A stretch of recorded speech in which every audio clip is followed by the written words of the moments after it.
Mr. Clerk, do you have the updated presentation? You do.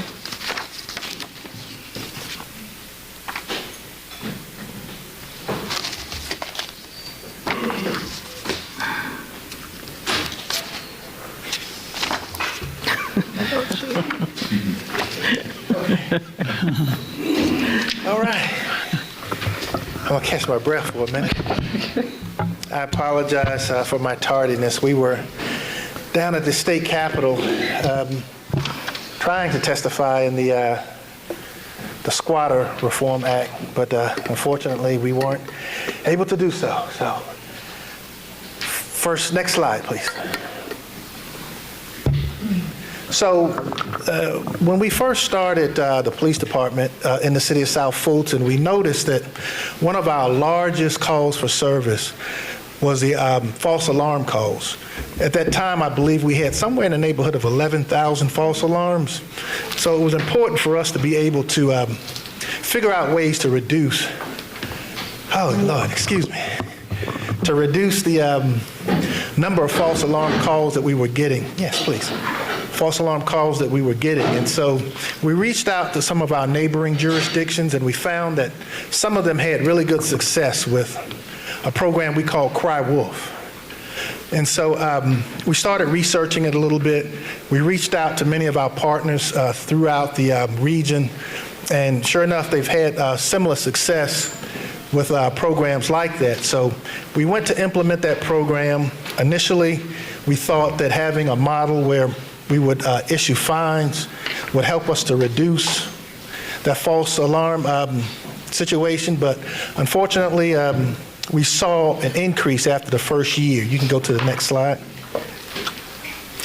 The intent here is that we were trying to make sure that we had a good handle on how many alarm calls we were having, or alarm residents we had throughout the city of South Fulton, and try to figure out ways to get them to register those alarms.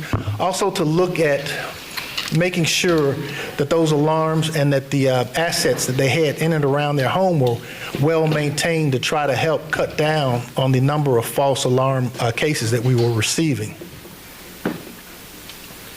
So here you see in 2021, we had well over 10,000 calls for service as it relates to false alarms. That number increased from 2022. We did see a decrease in our false alarm calls in 2023. We did have a lot of fines that were levied, and we'll get to that in just a minute. And so far, we're still projecting that we will have a decrease, but it's nowhere near the type of decrease that we really would like to see as it relates to false alarms. As you could imagine, it's pretty taxing on the amount of man hours that we have available to us in the police department, and so it's our goal to make sure that we're managing those resources as effectively as we possibly can. Here you see a list of the top offenders, the top commercial offenders. We had 62 false alarm calls at one location, which is far too much. You'll see that individual company had amassed fines up to $37,000. And these are all of the repeat offenders where we're constantly getting those false alarm calls that are constantly coming into us through E911. And as you can see, the amount of the fines are substantial and the amount of the calls are even more substantial. You can move on to the next slide. We did not put the name of our top repeat residential offenders in here. However, we did put their account numbers in there. And as you can see, our top violator had 37 false alarms to one residence alone, totaling nearly $22,000 in fines, and those fines are still owed to the police department to this day. You can go on to the next slide. In 2023, you'll see similarities with respects to our top commercial offenders from 2022. You have one corporation that's up at the top of this list. That person also made our top 10 list in 2022, and for whatever reason, have not seen fit to manage or maintain their alarm system any better than what it's been. And so In 2023 alone, there are fines amount to $19,200. You can move on to the next slide. And this is a list of our repeat offenders, again, for residentials in 2023. Okay, if you would go on to the next slide. So this is what our revenue looked like in 2022 versus 2023. You'll see initially we had a total of 2,300 residents that registered their alarms, as opposed to, I can't see that, Corey. What happened? What happened? As opposed to, was it 2,900 in 2020? Okay, there we go. As opposed to 2,900. We have seen a slight uptick in the people and the amount of residents that registered their alarms from 2022 to 2023. No, a decrease. I'm sorry. A decrease for a total of 2,443 as opposed to 3,179. If you take a look at the false alarm charges, in that first column in 2023, we had a slight reduction in the amount of fines that were collected as opposed to 2022. You can move on to the next slide.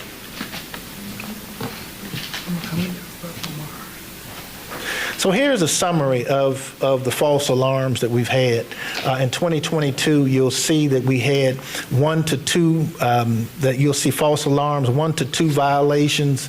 We had 3,700 of those, plus 3. We had 800 of those calls, and false alarms for in excess of commercial, it was 2,036, I'm sorry. And those are the fine charges that were amassed over that time period. 2023, you'll see we had 1 to 2, 3,100, where there was 1 to 2 violations on a particular residence, 636 in excess of 3 violations, and 1,842 for fines and violations in excess of 3 for commercial use. Okay, so our recommendation, what we're looking to do, and I know that there's something on the agenda today that seeks to reduce the fines for the false alarm cases. We've looked throughout the region and what's been most successful for different jurisdictions, and what we would ask is that we be allowed to explore a part of the state law that allows us to charge the alarm companies as opposed to the residents. So Lieutenant Esprit, who's actually over the program, found a provision in the ordinance that would allow us to pass the fines along to the alarm companies for first not registering their different clients, and then also $100 for each false alarm over 3 incidences. And that cost would be passed along to the residents, to the businesses as opposed to the residents where they're doing business in the city of South Fulton. You'll see right here we're asking that we implement a revision of the city ordinance to place greater accountability on the alarm companies. By doing so, we can ensure that the alarm companies take more proactive measures in preventing false alarms before dispatching police. In other words, the city of Sandy Springs has a true verified model where they're actually able to sit down and get video or some type of sound evidence showing that a intruder has in fact gone inside of the home before they actually will respond. And if we could go down to the slide where I believe, go to the next one. Let's move on to the next one. You can move on to the next one.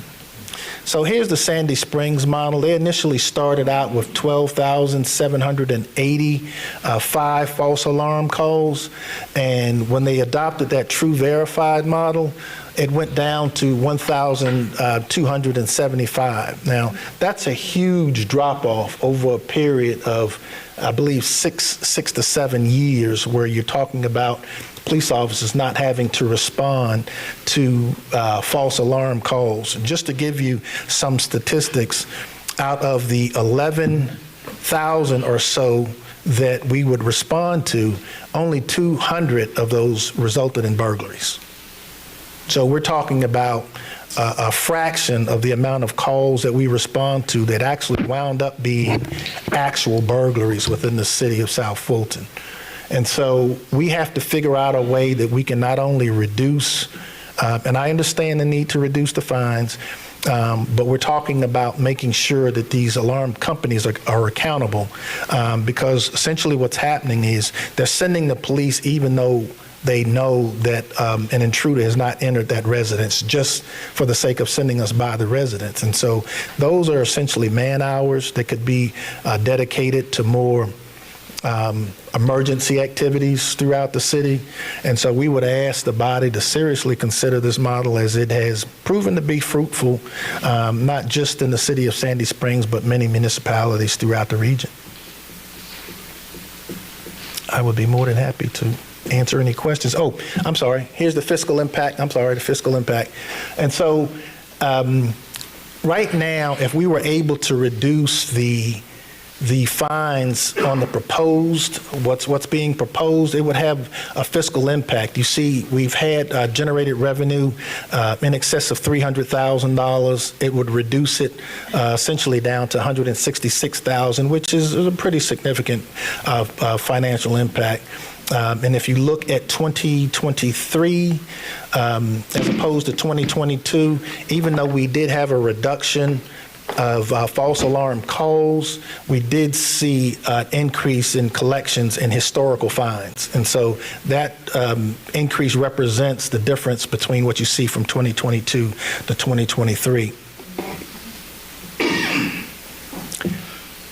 So I'd be more than happy to answer any questions right now. All right. Yes, the chair recognizes District 1 Councilwoman Dr. Rowell. Thank you for recognizing me. I want to thank you, Chief, and Lieutenant Esprit, for the work we've been doing on this.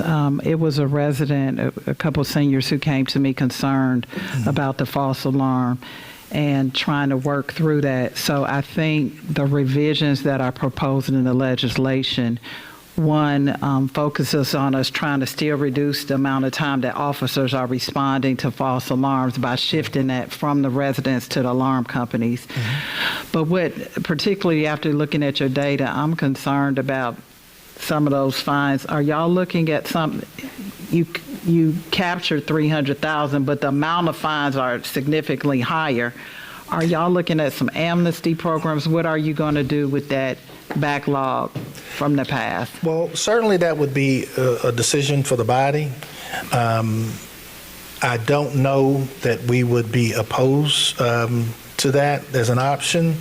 Certainly our goal right now is never to make money, but it's always to ensure that as we look at our programs that we're implementing, that we have the most effective strategies in place. And right now, with the way that Sandy Springs and other municipalities have adjusted their strategies on these types of calls, it certainly kind of begs the question, should we follow suit as it relates to that and then shift the burden to these alarm companies as opposed to our residents? Right. Well, thank you for that, because again, like you said, when we first rolled this out, cities Right. were doing it different. So I think Right. it's important for us to know when it's time to pivot and adjust. And so I think this is the right thing to do at this time. So the total amount of the fines were just over 1.2 million, I believe it was. It was 1.2 million. Well, I'll defer to the city manager because that's some significant financial implications. But I do think, like I said, it's a move in the right direction in terms of going forward and consistent with other cities are now doing. Right. All right, the chair recognizes District 4 Councilman Sebastian. Sorry, Chief, you might have answered my question. Did you just say it cost the city $1.2 million to run the program? Well, it was $1.2 million in the amount of fines that we've And the accumulated. amount of fines? Right. Okay, thank you. So my question is still valid then. How much does it cost us to run the program in terms of man hours, and what are the dollar value of those hours? Do you have any idea? So, Cry Wolf is a vendor for us. They actually manage the entire process, and it's my understanding they get a portion of the fine monies that come in to the city. And so we have our reporting management system, which is Central Square, and Cry Wolf is actually a subsidiary of that. So it's essentially just an additional function that we've tapped on to our reporting management system, and they actually manage the entire process for us. So they get paid according to off of the fines? Yes. But how much, but when our officers go to these residents or businesses, it costs us money. It does. In terms of their time. Right. Do we have any idea what that looks like? I'm trying to balance between what we're putting in versus what we're getting out. Right. And to see if whatever changes we have to make sure that that is at least reflective in a way that it's not costing us. First of all, we know we don't want the officers wasting their time. Right. We don't have enough.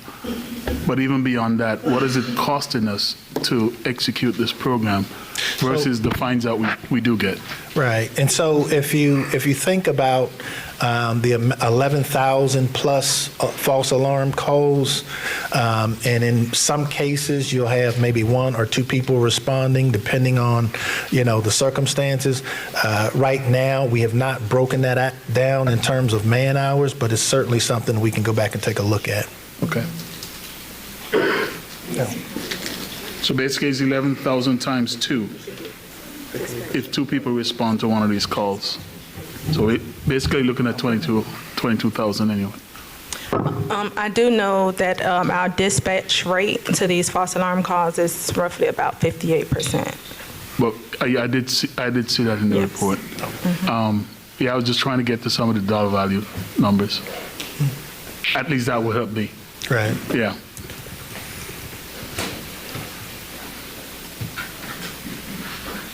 Thank you. All right, the chair recognizes District 2 Councilwoman Gums. Okay, thank you so much for this report. I just have a few questions. I'm definitely in support of an amnesty day because, believe it or not, these false alarm citations or whatever they're called, has caused some financial hardship to, some of the residents, especially those who are not looking and they get these large bills in the mail. I remember one resident at least getting up to almost $1,400. I don't know how it happened, but it happened. And she definitely did not have the funding to do that. So I definitely support an amnesty day. Can you share how much was actually collected through this program? I don't know, I may have missed it, but how much was actually collected? Well, on the fiscal report that shows that was the amount that we was actually paid for the historical revenue. 300 for 300,000. Yes. So 300,000 per 2022? Yes, and 330 roughly for 2022. So it's about 600,000 Correct. since the program has launched. Correct. Okay, and additionally, where have those funds been, reverted? Is it something that the police department utilized the money for? So it goes into the general funds, but however, those funds can be utilized for like alarm awareness classes and training. That was my next question. Yes. Okay, so with the large amount of money that's still outstanding out there, what kind of educational campaigns? I've noticed, we've sent out some flyers. A lot of people I don't know are not checking their mail, so they'll still say they didn't get it. What are we doing to get residents to understand that they need to register? And has that just fallen? It's not fallen through the wayside, but is it that They just don't get it? What is it? So the plan of action is what we've been doing. We attend like our Coffee with the Cops, HOA meetings, town hall meetings to put it out there as far as the cry wolf programs. Because what I notice is with these appeals, a lot of citizens, a lot of businesses, they're not aware of the program. So that's what we've been doing. And another plan of action as far as with the top offenders is to visit these locations, and possibly we're looking like in the next month or two, or even partner with some of you city councils to put together awareness training for the alarm users. Okay. And then considering from there. All right. And so the overall goal is just to recommend actually putting this back on the alarm companies. And essentially, they're going to put it back on us. But that's to take it out of our hands because of the amount of resources we put into this program. It's not ultimately yielding what we thought it would yield. Correct. So the overall goal is just to put more burden on the alarm companies to make sure they're doing their job, which is contacting these alarm users to make sure, okay, do you need the police or not, versus just dispatching police without even going through that verification process. Well, I do want to give y'all a big shout out because the program does actually work, even though I do hear some residents say that it doesn't.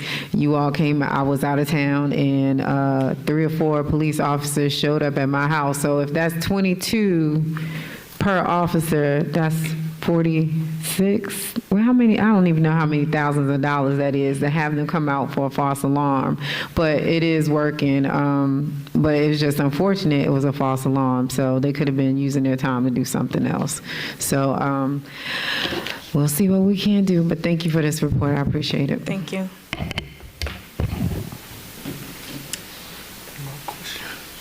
All right, the chair recognizes District 7 Councilwoman Pritchett.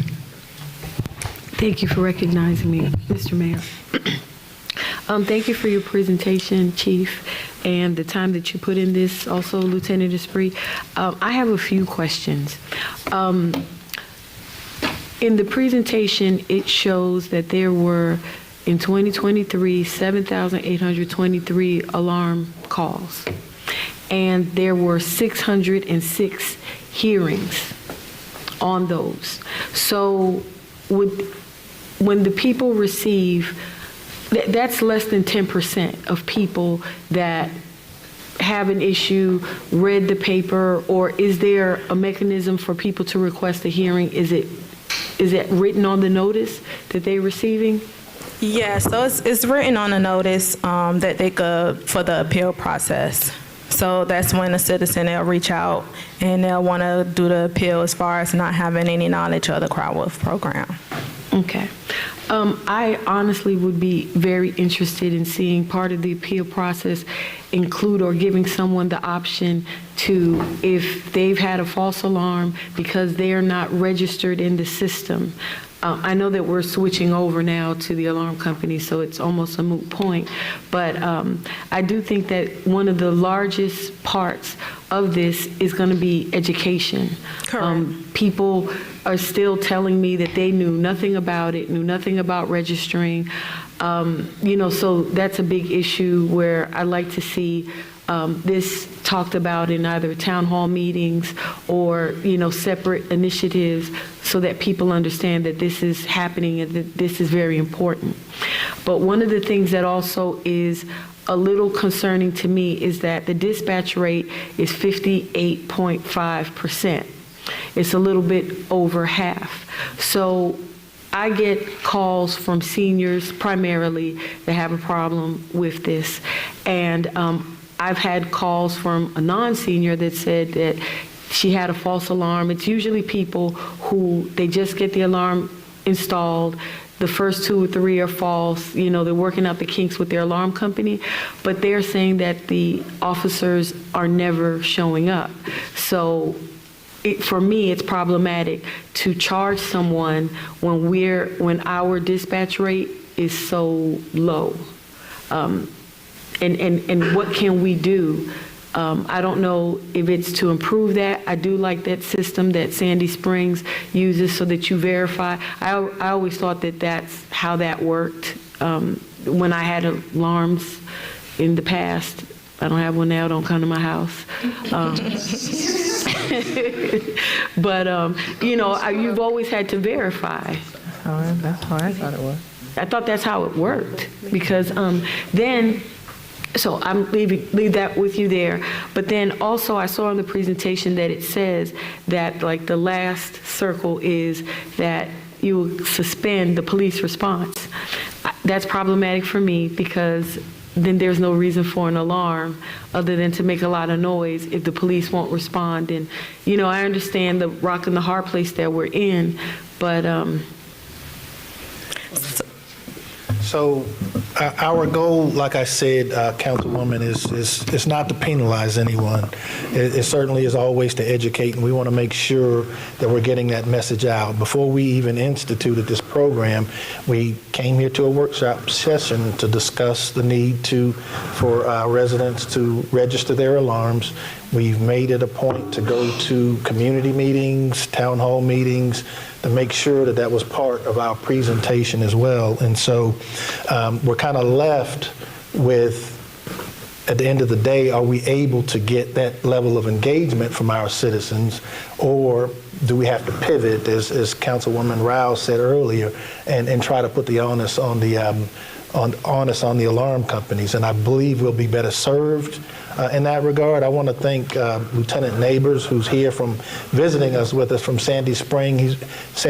He's been working with Lieutenant Spree on helping us to tweak our ordinance, or even make recommendations to the body to that end, so that we could try to make sure that we have the most efficient process in place. In many instances, when you look at that dispatch rate, we have to rely on the alarm companies to initiate that response, and then it has to go through Fulton County's dispatch center also.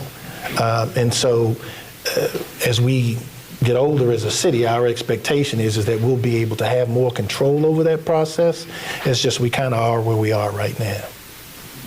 And can we also look at perhaps creating a video, like as part of, I'm really pushing for this, I guess, this amnesty situation to just give it a try to clear this backlog, or, the requests that are being made to us, about the fees, so that we can require people to sit down and watch a video and register their alarms, and some type of program that would ingrain it in them, where they would tell their neighbors, you don't want to take a day off of work to have to sit down and watch this program, or get some type of certification on why it's important, just like how they do in DUI programs and other things, some type of community service aspect or something, so that people will get the hint, and then we can go, Right. Well, whatever it takes, our goal is compliance, right? And so whatever it takes to get us to that space, we're prepared to do it. I certainly appreciate it. Thank you. I yield. A video? Yeah. All right, the chair recognizes District 3 Councilwoman Willis. Thank you. Chief Meadows, didn't you all send out a mailer when we initiated this program to the residents of City of South Fulton? Didn't the communications team send out a mailer to the residents? Yeah, Cry Wolf, yes, there was one sent out. Okay, so we've been, and you all did a education video when this program was initiated as well, correct? Yes. And so I think we have done our due diligence around that. I mean, we have sent out mailers, we have done videos. I know that we have had code enforcement, and you all show up to all of the meetings, and you all educate residents. So I think we've done our due diligence. I think it needs to be continuous, though. We still do have people saying that they didn't know to register their alarm, but I do recall those mailers going out. Why are we reducing fines? What are the other cities charging? Are we in line with other cities?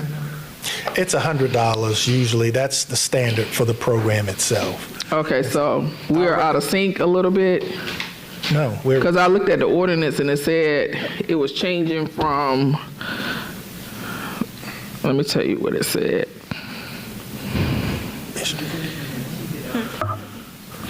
It said that for the first and second false alarm is no fine. It said for the third alarm and more, it's $100 fine.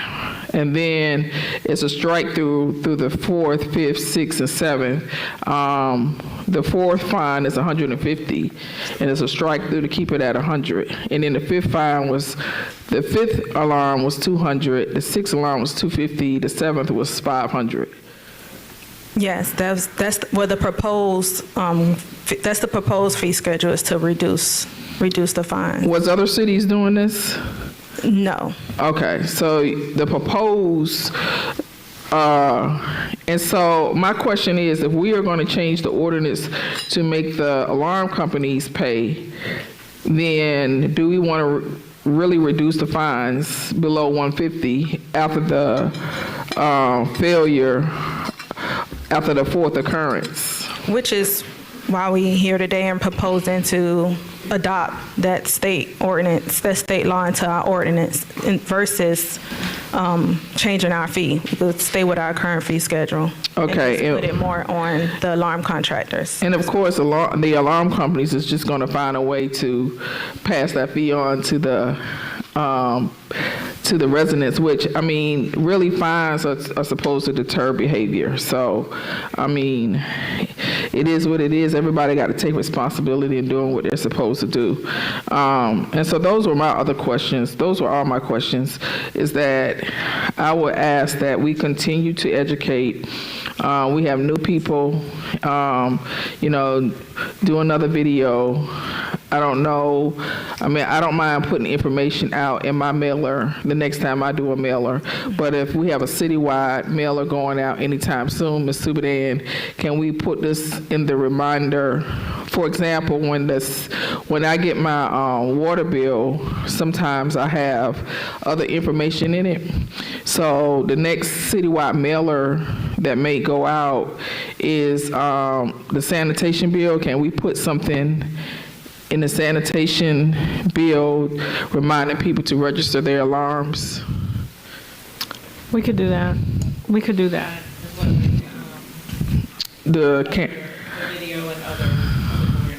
Okay.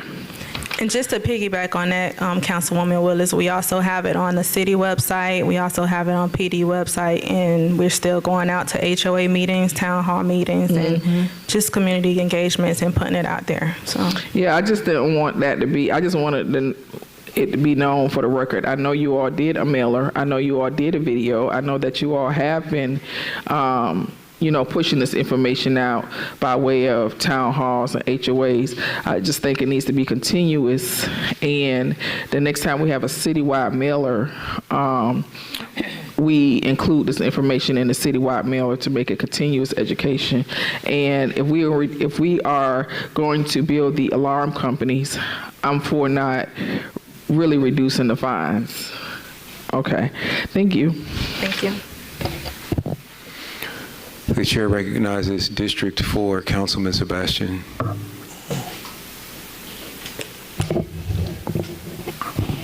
Thank you, Mr. Mayor. Chief, I had in mind to ask this question and it just slipped my mind. In terms of the response and the dispatch rate, are those calls being handled any more efficiently than the regular calls? Because we have had some issues with getting things from the citizen to our offices. right. So as of lately, we've had some challenges when it comes to dispatch.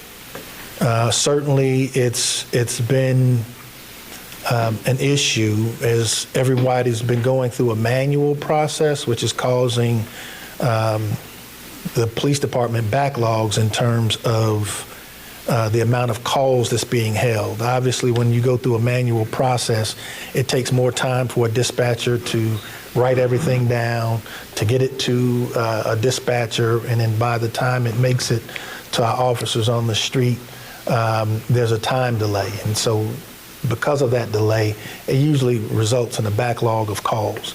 To say that they're being handled more efficiently than any other calls, I would have to say that they're all handled the same. Okay.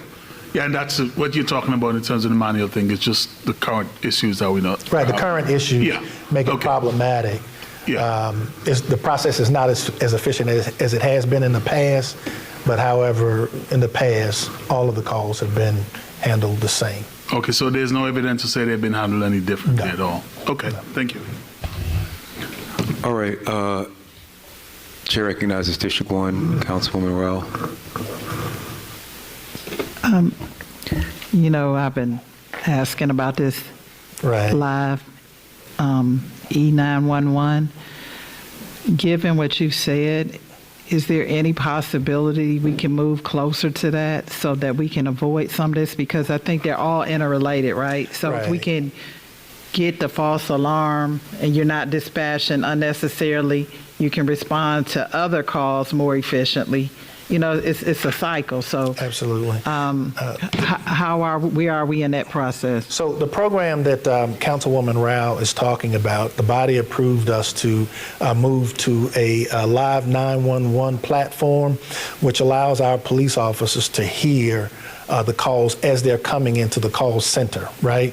And so it gives them the opportunity to hear where those calls are, and if they're close by, they get the opportunity to respond to it in real time. And so we went out to California and took a look at the platform, and it to me, it's really a game changer when you're talking about dispatched calls, because it gives us the opportunity to essentially manage our own call volume as an agency. And so we ran into some challenges with the most recent cyber event that took place, but we believe now that, to be perfectly honest with you, it's put the rollout of our RMS much closer to its implementation because of what we've gone through. That's what I was hoping you was going to say. And so there have been some adjustments made in, from our vendor standpoint and from the county standpoint, which pushes us further along in the process. And so I really don't want to go into a whole lot of detail, but I firmly believe that the Live 911 platform is much closer today than it was a couple of weeks ago. Yeah. All right. Well, thank you, Chief, for your presentation. I had a couple of questions. At the top of the presentation, you talked about the top residential offender with the 37 calls. Yes. Do we know if that was an Airbnb house or rooming house, or is it just a regular house that gets a lot of calls? From the looks of it, it's a regular house that just gets a lot of calls. Okay. And then a follow-up question about the mailer that was sent out. Did Cry Wolf send it out, or did the city of South Fulton send it out? Cry Wolf sent out, and the city sent out a mess mailer. And it had like the city branding and all of that? Correct. Okay. I love the ideas that people offered about amnesty and, coming in to register to get the amnesty. That's awesome.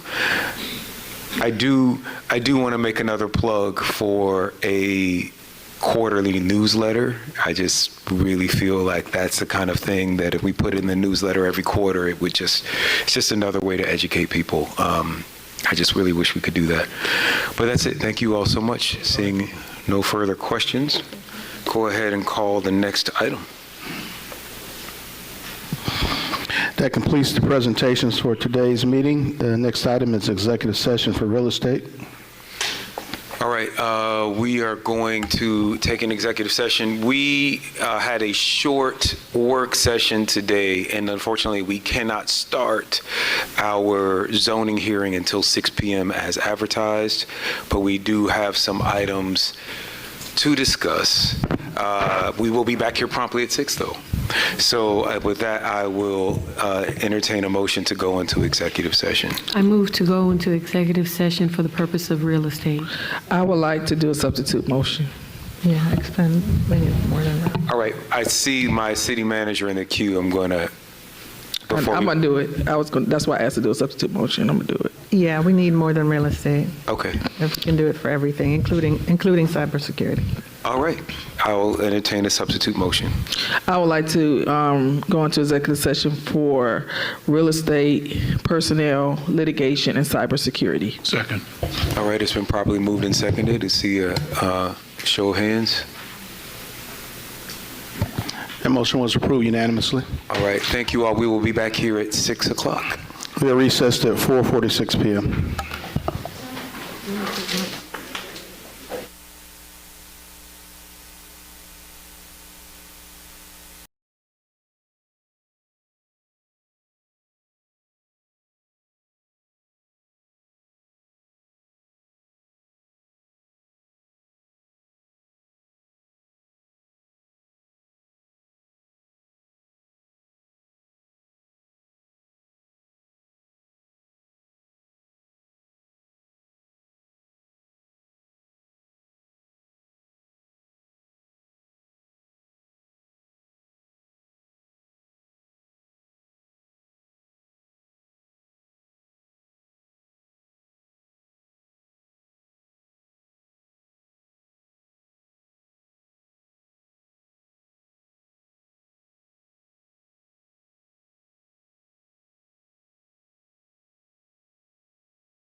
All right, ladies and gentlemen, welcome back to our Black History Month Valentine's zoning hearing.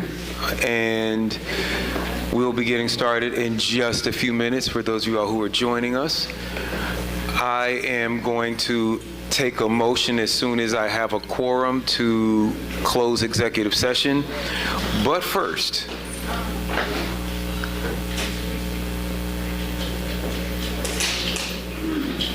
I want to make sure that all of the council people make sure to switch over their queue to the next hearing, to the next meeting in Novus agenda. All right, I will entertain a motion to close executive session. I move to close executive session. All right. I will call to order. Oh, I'm sorry. I need to take a vote. All those in favor, raise their hands. Yeah, he can This vote. is for. I record that motion approved 4-0, 5-0. We are reconvened at 6:02 p.m. All right. I'm going to call to order this zoning hearing. Mr. Clerk, please call the roll. You have to adjourn the meeting first. Okay, I'll take a motion to adjourn the work session. I move to adjourn the work session. All right, we'll take that vote by a show of hands. Record that motion approved 4-0. We are adjourned at 6:02 p.m. All right. I'll call this meeting to order for the 6 o'clock zoning hearing. Mr. Clerk, please call the roll. It's roll call for the zoning public hearing, alcohol zoning public hearing. The Honorable Catherine F. Rao, District 1. Present. The Honorable Carmelita Gums, District 2. The Honorable Helen Z. Willis, District 3. The Honorable J.C. Sebastian, District 4. The Honorable Keosha B. Bell, District 5. Present. The Honorable Natasha Williams Brown, District 6, will be absent this evening. The Honorable Linda B. Pritchett, District 7. Here. And the Honorable Mayor Khalid. Present. Mr. Mayor, you have a quorum. All right, would you please sound the first item with just an explanation of what we're looking at here? Mr. Mayor and council and members of the public, we will start with item number 1. The next 5 items are recommended for deferral, and 1 is withdrawal. So the first item is public hearing U23-013, application by Brian and Deborah Davis requesting special use permit to operate a short-term rental at 4857 Neal Road, located in District 3. The case is deferred to the February 21st, 2024 Planning Commission meeting by the applicant. All right, I'll entertain a motion to defer. I move that we defer U23-013, case Z2317, case U23028. And I think that's it. All right. Wait. Oh, and Z2316. Let's actually take them separately. Okay. Because they have different deferral dates and they have different hearings. Some of them are going back to the Planning Commission. Well, they're all going to the Planning Commission, but they do have different dates. So I'll entertain a motion for deferral for just item 1.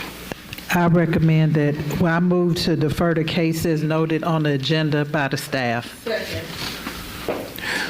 Okay, it's properly, well, it's been moved and seconded. Is it okay to do it this way, Mr. Attorney? I think we should probably, Reginald McClendon, Managing Director of Community Development and Regulatory Affairs, I think we should probably announce publicly what dates we are moving these items to.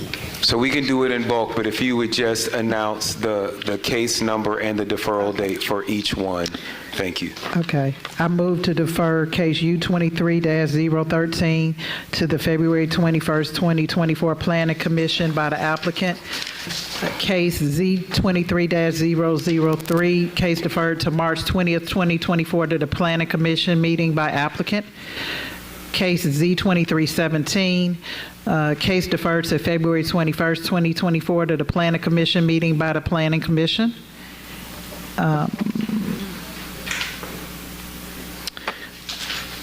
And then to accept the withdrawal by the applicant of application U23-028 and to defer case Z2316 to the February 21st, 2024 Planning Commission meeting by applicant. Second. All right, it's been properly moved and seconded. We'll take that vote by show of hands. Good. I'll record that motion as unanimous.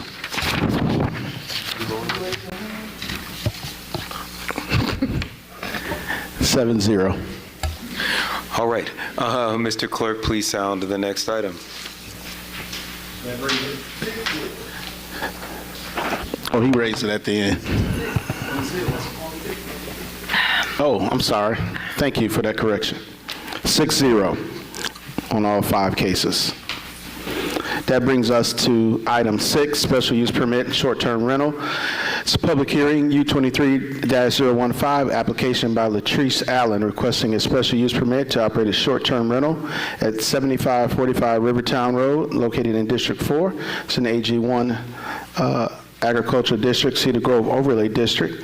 Staff and Planning Commission recommended approval.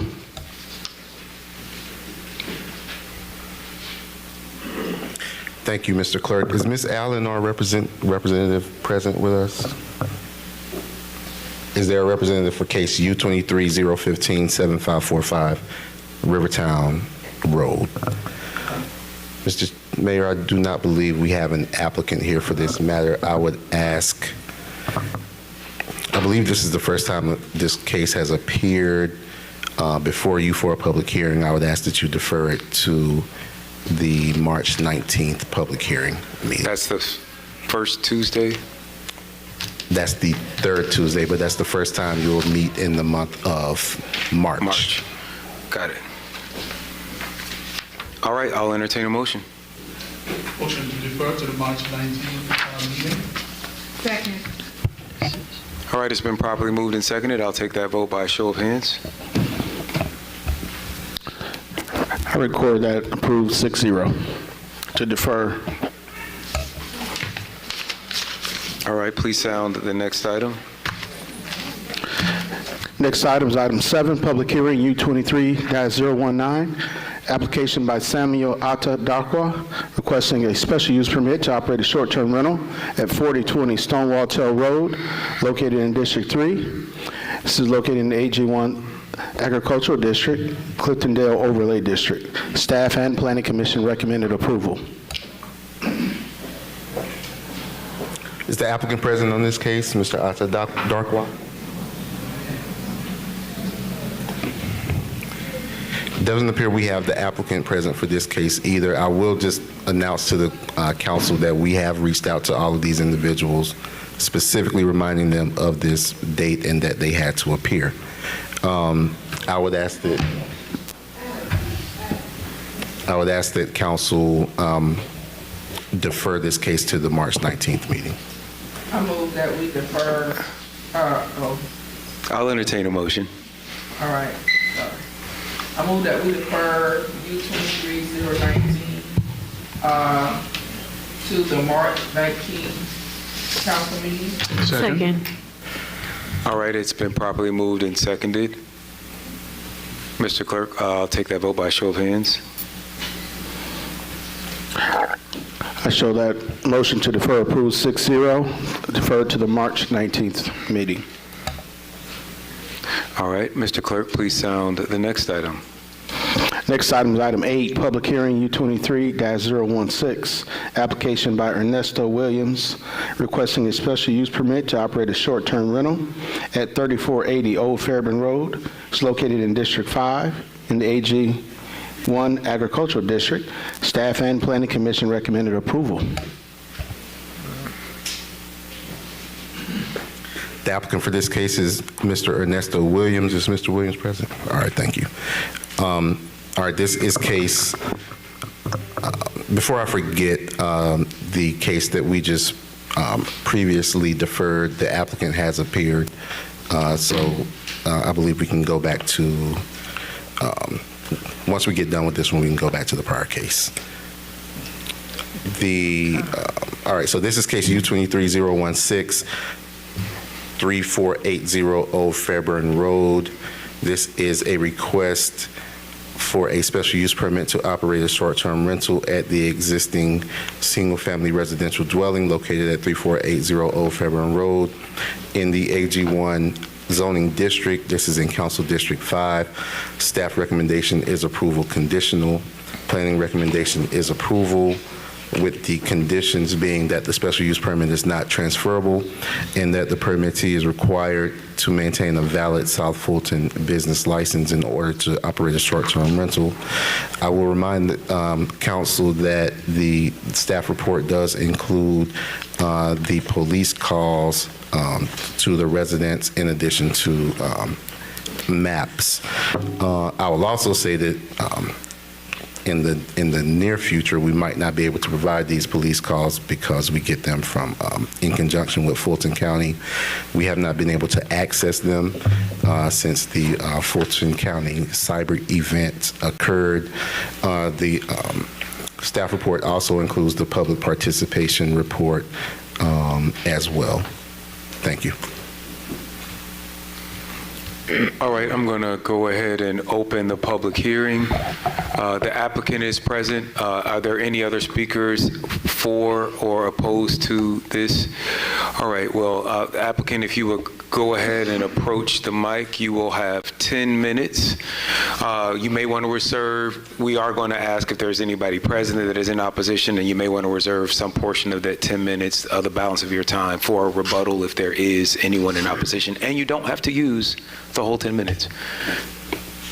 Good evening, staff.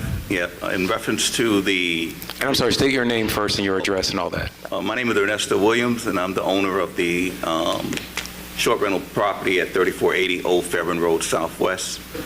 And the property is actually Atlanta, Georgia, 30331. There's another property in South Fulton that has the same address, but it's in College Park. And I believe that's what's on your map, which is the incorrect property. Correct. That's in District 2, not 5. But basically, my wife and I purchased this property about 4 years ago, and we started operating as an Airbnb about 3 years ago. A lot of those police calls was prior to us owning it. The property was abandoned. There was homeless people living in there. It was total mess when we purchased it. We had to do a complete renovations all the way down to the studs to bring it back to where it's at now. So that's basically why there were a lot of police calls out there. All right. And yeah, no other business. All right, you have like 9 minutes and 47 seconds, I think, left on the clock. Are there any folks present who are in opposition to this project? All right, seeing and hearing none, I'm going to go ahead and close the public hearing and open the floor for questions from council. The chair recognizes District 2 Councilwoman Gumbs. Thank you. Also, too, Corey, I know on the agenda it has District 5, but it is in District 2. So I don't know. Lately, a lot of District 5 are saying District 2.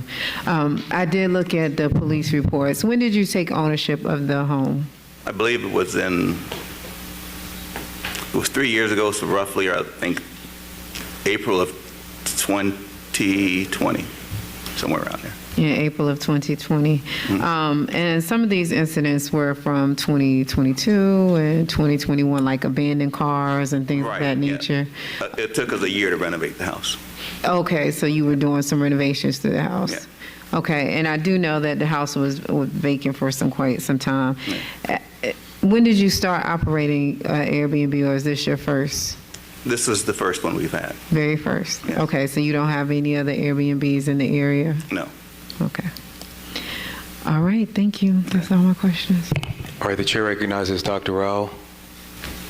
Just a quick question. I saw on the public participation plan, nobody, that you had a meeting in October, nobody attended. Yeah, one of the other problems with the property is that our property is actually, I'll explain to the last council meeting, but we are in Old Fairburn Road, but we're north of Camp Creek. South Fulton actually begins south of Camp Creek. So basically, there's only 2 properties in the entire district that are on the north side, which doesn't make any sense because the entire neighborhood is City of Atlanta. There's only 2 houses in the whole neighborhood that are South Fulton, out of a neighborhood of about 300 houses. So that's something to do with, I'm not sure how they got zoned that way or how it happened, but in other words, our notices are going to South Fulton, but all the residents that live there are in the City of Atlanta. So basically, Yeah, no one gets to it happens. Okay. That was my only question.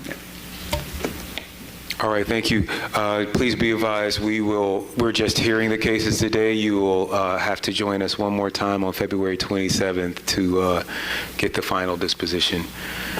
All right, I'm going to entertain a motion to reconsider the deferral of which case, Mr. McClendon?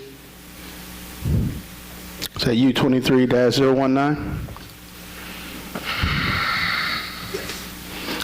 That's item number 7, U23-019, application by Samuel Atta Darkwa. So I need a motion to reconsider the deferral. Make a motion to reconsider deferral item as stated by the clerk. Second. All right, it's been properly moved and seconded. I'll take a vote by show of hands. Record that. Motion approved, 6-0. All right, Mr. Clerk, please sound that item again. This is item 7. It's a public hearing, U23-019, application by Samuel Atta Darkwa requesting a special use permit to operate a short-term rental at 4020 Stonewall Tail Road. It's located in District 3 in the AG1 Agricultural District and Cliftondale Overlay District.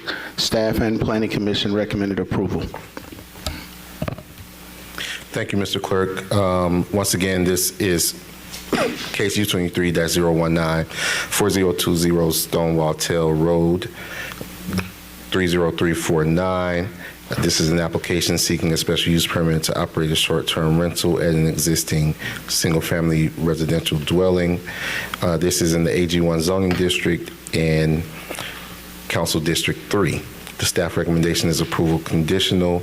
Planning Commission recommendation is approval, with the conditions being that the permit is not transferable and that the permittee maintain a valid South Fulton business license.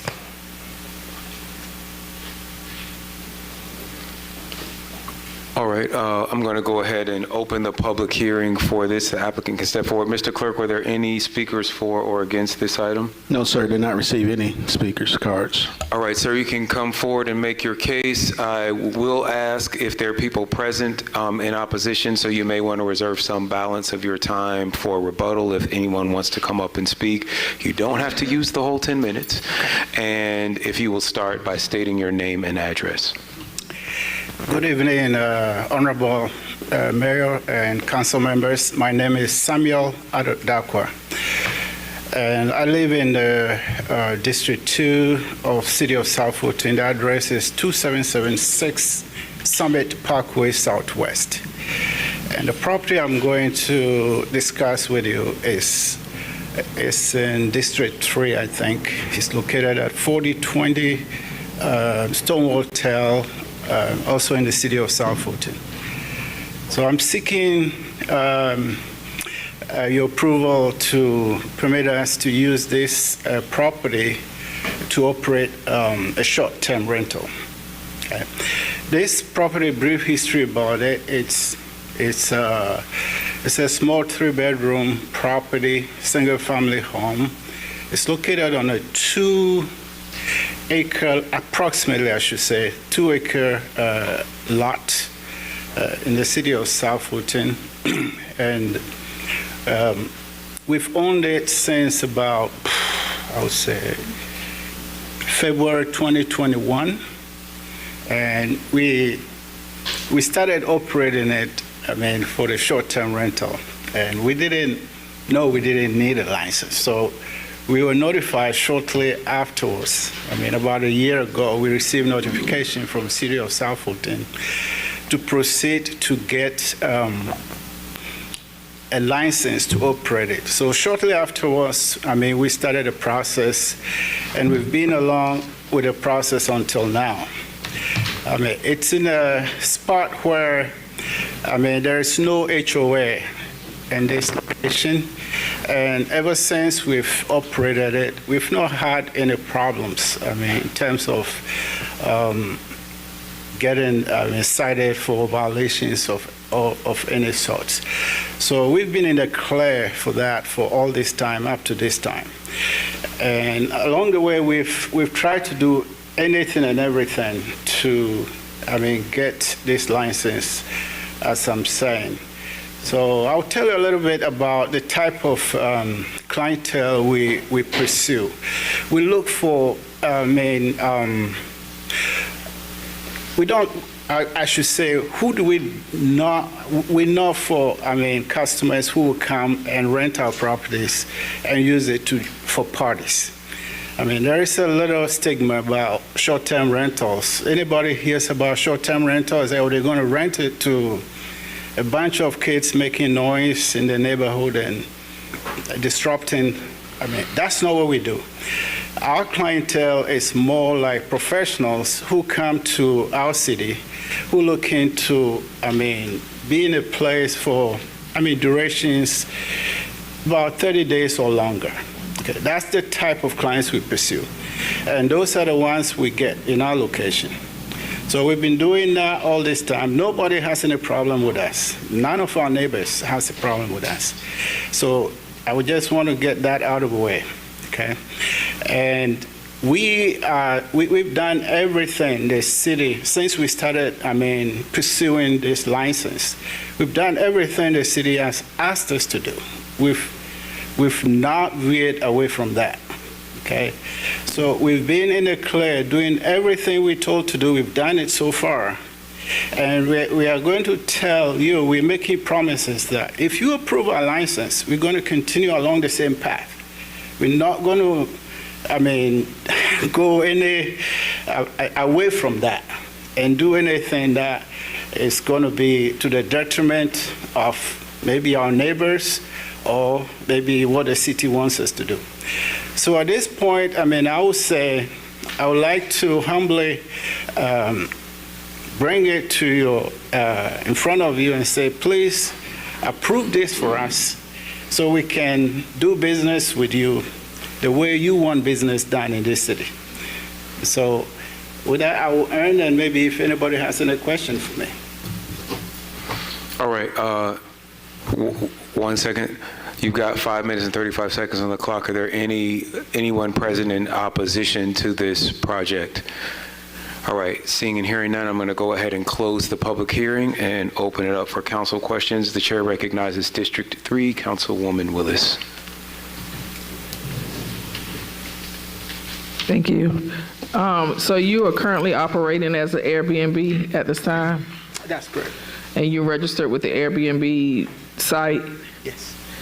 Okay. Not only Airbnb, we also have other platforms, like there are some sites for visiting nurses, and they also, use, our property. Okay.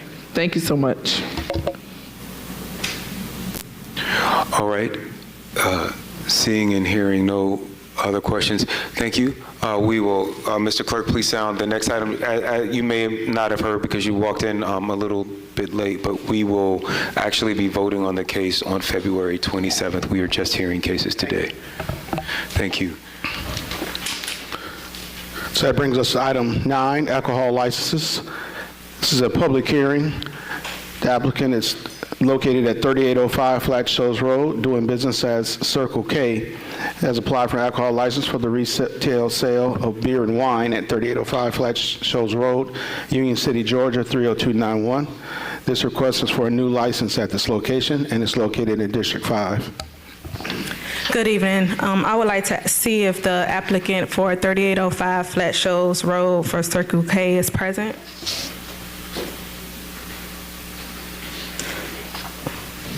Council, it appears that the applicant isn't present. The applicant was given notice to be present for today's meeting, and I would like to request for this item to be deferred to March 19th. Thank you. One question. I'm just thinking of the order. Mr. McClendon, are we doing which meet? Where are we starting the change with the only certain cases are heard, and can it be heard on the 19th? It can be heard on the 19th. Okay. I don't believe we will be starting that change until April. All right, thank you. All right, I will entertain a motion. I'd like to make a motion to accept the deferral for March 19th. All right, it's been properly moved and seconded. Let's take a vote by show of. Do we have any questions? I'm sorry. All right, I'll take a vote by show of hands. Record that motion approved, 6-0 to defer to March 19th meeting. All right, and with 2 minutes ahead of schedule, Mr. Clerk, please sound the next item. Next item is executive session. All right, I will entertain a motion to go into executive session for personnel. Real estate, just in case, and cybersecurity and litigation. I will entertain a motion to go into executive session for all the things. I'd like to make a motion to go into executive session for personnel, litigation, cybersecurity, and Realistic. real estate. Second. All right, thank you. Ladies and gentlemen, we'll be back by 7. I'm sorry, we'll be back by 7 o'clock, but hold on, before we take a vote, I do just have a question. Should we end ahead of 7 o'clock? Can we start the 7 o'clock meeting early, or do we need to wait until 7? And that question is for our city attorney. I would wait by virtue that you've advertised for 7 to be compliant with open meetings. All right. Yes, sir. Thank you very much. All right, I'll take that vote by a show of hands. I show that motion approved, 6-0. We are recessed for executive session for all 4 reasons at 6:28 p.m. Thank you very much.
Mayor.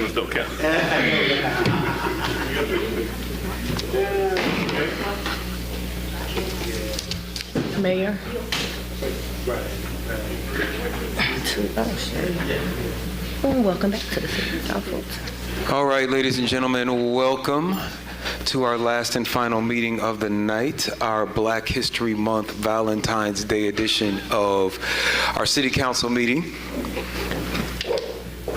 I'm going to go ahead and let's adjourn this executive session. I'll take a motion to adjourn.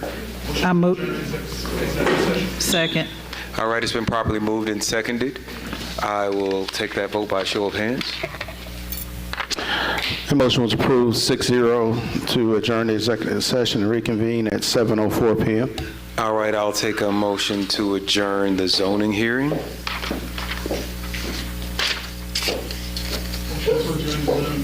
Second. It's been properly moved and seconded. We'll take that vote by a show of hands. Court, that motion approved 5-0. We are adjourned at 7:04 p.m. All right.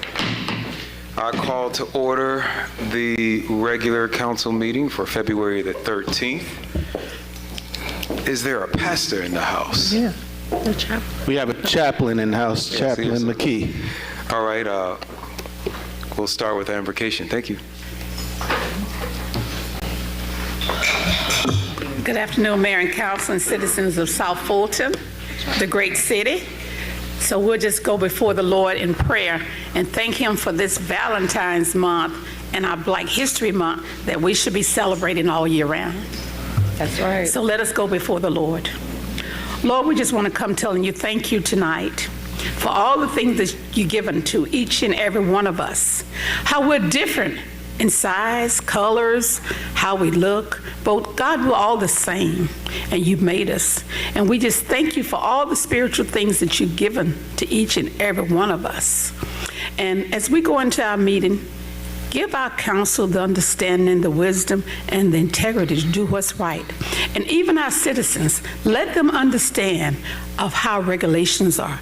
Give us the understanding of the government. That's what I'm asking for tonight, Lord. Understanding of our government. And Lord, we know you'll take care of all our first responders, and we know that we're blessed and angels are about our city. And it's in your name we pray. Amen. Amen. I shall.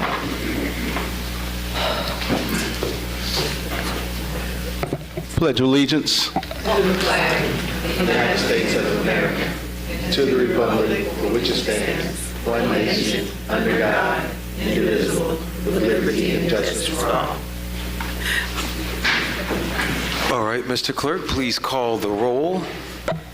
This is roll call for the February 13th regular meeting of the City of South Fulton City Council. The Honorable Catherine F. Weil, District 1. Present. The Honorable Carmelita Gums, District 2. Present. The Honorable Helen Z. Willis, District 3. The Honorable J.C. Sebastian, District 4. Present. The Honorable Keosha B. Bell, District 5. Present. The Honorable Natasha Williams Brown, District 6, will be absent this evening. The Honorable Linda B. Pritchett, District 7. Here. And the Honorable Mayor Khalid. Present. Mr. Mayor, you have a quorum. All right, Mr. Clerk, please sound the next item. That brings us to Roman numeral 5, approval of City Council meeting minutes. Request Council approval of City Council regular meeting minutes from January 23rd, 2024, and the work session minutes from January 23rd, 2024. I'll entertain a motion. I move to approve the work session minutes and the regular city council meeting minutes from January 23rd, 2024. All right, is there any discussion? I'm sorry. There's a second, probably moved and seconded. Any further discussion? All right, seeing and hearing none, I'll take that vote by a show of hands. That motion was approved 6-0. All right, please sound to the next item. That brings us to public comments. Prior to calling your name this evening, I wish to read the rules for providing public comment. Any City of South Fulton resident or business owner who wishes to address the mayor and city council and offer public comment on any item on the agenda and may do so during the public comment period of the meeting. Any county, state, and federal elected officials should be allowed to speak regardless of city of residence. Comments shall be limited to 2 minutes per speaker. A bell will signal the end of each speaker's time. Public comments shall be limited to only those items appearing on the current City Council meeting agenda. Each speaker must complete and submit a requested speak form in its entirety prior to beginning of the meeting. The person or City of South Fulton business owner desiring to speak should rise, address the City Council, and when recognized, state their name, residential or business address, the agenda item which they are addressing, and the City Council district in which they reside. All remarks shall be addressed to the Council as a whole and not to any member. To ensure the opportunity for all those desiring to speak before the City Council, there is no yielding of time to another speaker. Speakers may not employ obscenities or threats of violence in their comments. Speakers should not be allowed to make remarks that have been legally recognized to not be protected speech, comments while addressing the council. And speakers may not use public comments to campaign for political office either for themselves or on behalf of other candidates for the purposes of limiting political influence on city employees and encouraging orderly and efficient meetings. With those rules read into the record, as I call your name, please approach the center microphone and state your name, address, district that you reside in, and the agenda item which you are referencing. I have received 2 cards, Ms. Glenda Collins and Ms. Jewel Johnson.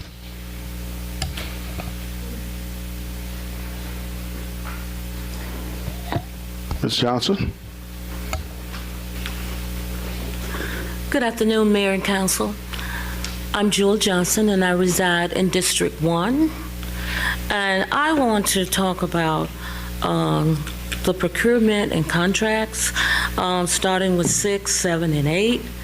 One of the things that I want to make very clear is that I'm not saying that these things, I've taken time to read through them and even talk with some of the officers that are really into this and knows this. I'm not saying that it's not needed. What I'm saying today, because it's not a right now situation. I'm not saying that we don't need these. It's not right now. We need to take a look at the fact that we have not gone back and evaluated the money that we've already spent. According to this, and according to what was shared to me, with me, we need to stop and pull the plug long enough to go back and see where we are. Number one, we spent a lot of money on one of our precincts that's in Atlanta. And we have the one that I'm in is not even open.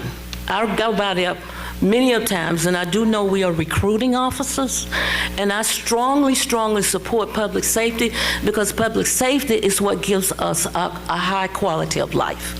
But we must pull the plug right now and take a look at the money that we've already spent. We need to tone it down because a lot of the things that they're doing is with other cities, and I'm questioning what kind of money are these other cities are putting in to help us. South Fulton should not be footing the dollar bill alone. So I'm asking this council not to sit here tonight and rubber stamp something that we have not evaluated. And the second part is we still have not got a clearance of where our money is, and I'm asking that we do a forensic audit, a federal forensic audit. Thank you. Thank you, Ms. Johnson. Did Ms. Collins come back in? Oh, here she's. Yeah, Ms. Glenda Collins.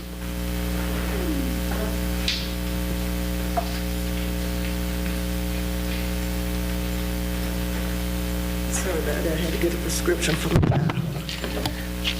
Good evening, Mayor and Council. Good evening. My name is Glenda Collins, District 5, Morning Creek Drive. My question is, I see that the engineers approved a plaque on Morning Creek Drive. So why is that and what it's for and the location for Morning Creek Drive? Can someone explain that to me? Or how can I find out? That's a plat on the consent agenda. All right. Well, Ms. Collins, we don't usually directly address public comments, but our planning and zoning director is here, and he can talk to you about our Okay. approval process. And Madam Subadan, did you? Okay, perfect. Okay, thank you. All right, thank you so much. Those are all of our... Yes, sir. Those are all on the cards I received. All right, you can go ahead and sound the next item. That brings us to council comments. Okay, we're going to go ahead and start our council comments with District 1. Thank you, Mayor. First of all, happy Black History Month and happy Valentine's Day in advance. I want to thank all the residents who signed up and are extra excited about our Senior Day Party. This is our third annual. Me and Councilwoman Gumbs have been hosting our Senior Day Party. I want to thank the Parks Director and his team for their hard work on this, as well as the legislative specialists who have been working diligently on this event. So we're sold out, so just want to tell you we're at capacity. And second, I want to encourage people to attend the Sunday soiree at the Southwest Arts Center, which is going to be on February 18th. It will feature many artists to include Margot Moore, Jean Harper, LaTanya Dilliard, and LaPrae Young.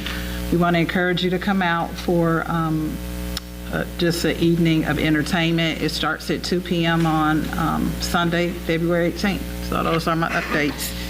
And if you need to receive my email, I know we have quite a few people on the distribution list, but if not, you can email me at catherine.rao@cityofsouthfulton, and we'll get you added to the newsletter.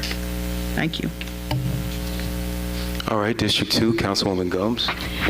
Also, happy Black History Month, which should be every day of the year. Also, too, want to make sure that we all are aware, we are excited about our big event tomorrow, which, as Dr. Rao has shared, it is sold out. We've been getting a lot of phone calls trying to break into the event without authorization, but you will need your ticket. We will have people at the door, so don't come name dropping or any of that, but we will try to have more of these activities so our seniors can get together and engage. Also, too, I want to let you all know that the District 2 survey is out. It has been shared in my newsletter and is also on Nextdoor. If you have not completed the survey, I do encourage you to do that. We do want to hear from you. Your feedback is important to us. Also, too, on on Thursday, February 29th, we will have our chat and chew with Parks and Police at Cliftondale. You will get a meal, but we do want to share about city programs and also talk about ways to keep you safe within the city. The police will share data showing how our city is doing phenomenal with our crime. So I do encourage you all to come out. I will be there. You can hang out with me and we can eat some good food. Also, too, I'm trying to remember if I have everything. Senior body sculpting and muscles after 50 will resume on Monday. I believe that is February 26th at Sandtown Recreational Center. We'll have a kickoff to kind of make sure that we celebrate, let you all know how excited we are that everybody is getting healthy and fit. Other than that, I do encourage you all to wear red, not just for the first Friday in the month of February. This is the month of love, but just continue to bring awareness to heart. This is Heart Month, to bring awareness to heart disease among African Americans. And that is all that I have for you today. Please go to my website, councilwomancarmelithagumbs.com, or just shoot me an email and we will add you to our newsletter so you can stay informed. Thank you and have a good day. District 3, Councilman Willis. Thank you. One, thank you for engaging and coming out, and for those who are out on virtual, attending the meeting.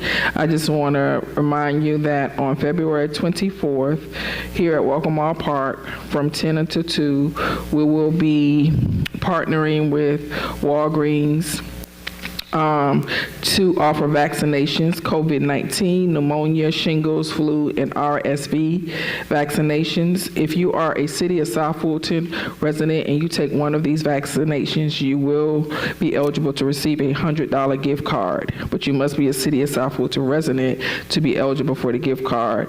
Everyone, the vaccinations are open to everyone, but the gift cards are only for City of South Fulton residents. If you do not have insurance, that's fine as well. You do not have to have insurance to get a vaccination. Is if you have insurance or if you do not.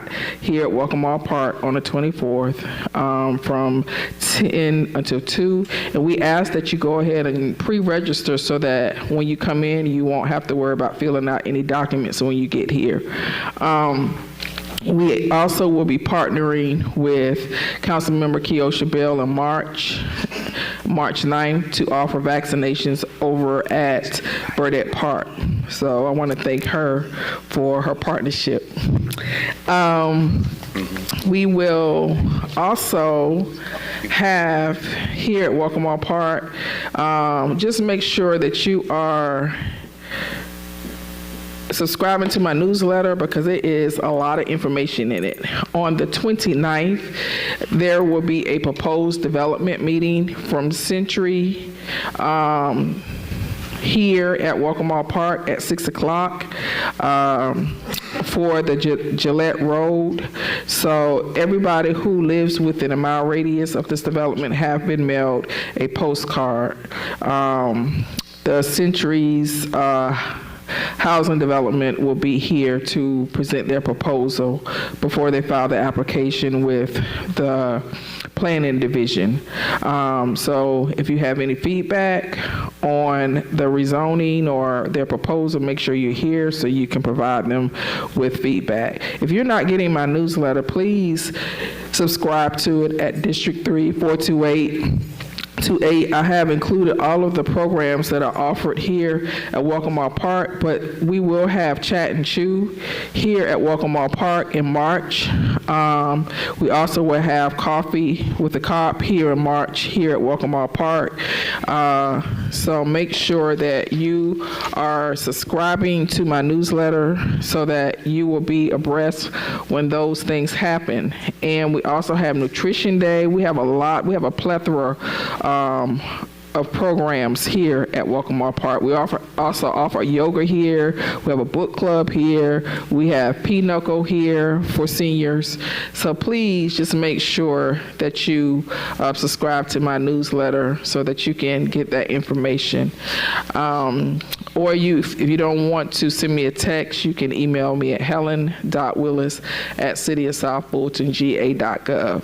helen.willis@cityofsouthfultonga.gov. Thank you. District 4, Councilman Sebastian. Thank you, Mr. Mayor. First of all, again, as everyone has said, just want to wish everyone a great Black History Month and also happy Valentine's Day when it comes around tomorrow. Want to thank everyone who attended our virtual town hall at the end of January, the District 4 town hall.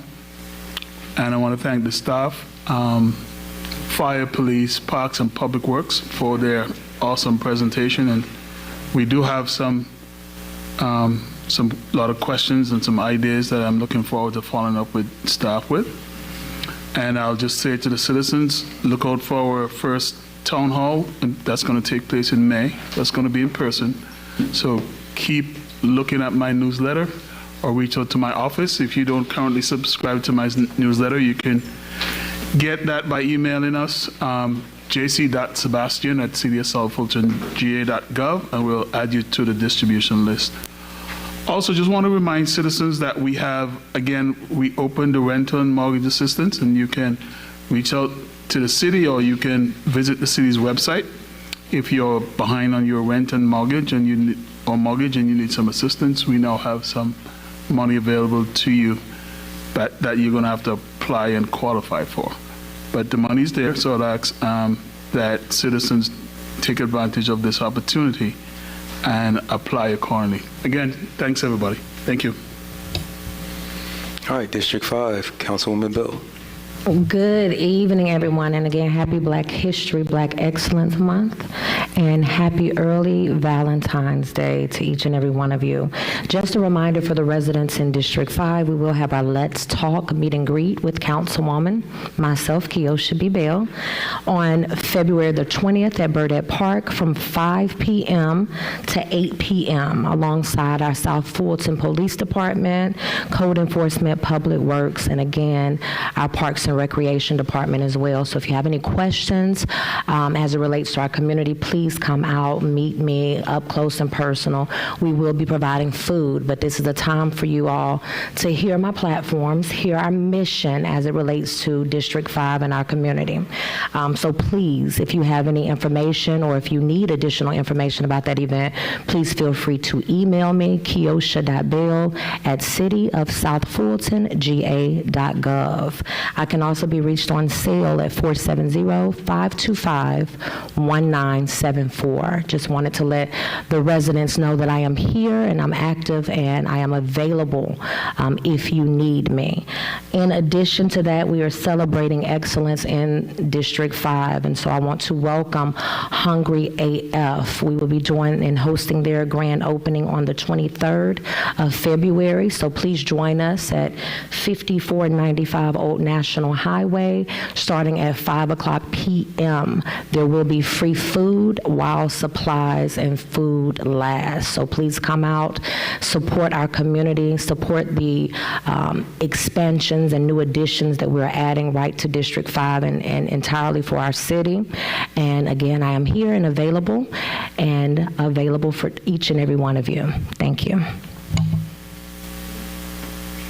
All right, last but not least, District 7, Councilwoman Pritchett. Thank you. First, I want to give a shout out to our new Super Bowl champs, the Kansas City Chiefs. Ha ha. And happy Valentine's Day and happy Black History Month. Also, I want to give a thanks to Attorney Dana Allen, who was our guest speaker, along with Miss Realtor Mika Mitchell, who did a presentation for our senior breakfast that was also co-sponsored by Seniors Reaching Seniors. We talked about a lot of great topics, and we had some great participation from our female seniors. So gentlemen, you got to join us someday. We like to feed you and also to fellowship with you. And with that, I yield. All right, as I have my new staff people come, I want to first just say that we are one short tonight, and I wanted to let Councilwoman Williams-Brown know that she's in our prayers. Before I begin my announcements, I do want to introduce our office is now whole again. So joining Mr. Yusuf Otway, the city's longest serving employee, and you all wish Yusuf a happy birthday. It is his birthday this Friday. All right, joining Mr. Otway is our newest employee, Mr. Bridgman Bolger. He is our new public advocate. So you can reach him at publicadvocate@cityoFsouthFultonGA.gov. Thank you all so much. All right, you all have heard, it is Black History Month. We are doing groundbreaking things. You know, every day here is Black History in the city of South Fulton. But we have an amazing play starting next week. If you all have never seen Fela, it was nominated for multiple Tonys. The stars of the show were actually from the city of South Fulton. If you've never seen it, it is incredible. We have it here at the Southwest Arts Center, and we are making history. You can go ahead and hit next. We're making history because this year we are partnering for the first time with with South Fulton High Schools to have educational school matinees. So the stars of Fela, you got to see the show. You will be dancing the entire time, and you will also get a history lesson about an iconic African musician. He was considered the James Brown of African, and he is the father of Afrobeat. So all the Afrobeats we hear today, he is the father of that. And in addition to hosting these matinees, the cast will also be going out into our schools, educating our youth about Fela and Afrobeats and where it all comes from. So I want to give a special thanks to not only Fulton County Schools and our Director Warren, who helped put this together, with our incredible arts department and our incredible city manager, Ms. Subadan. Next slide.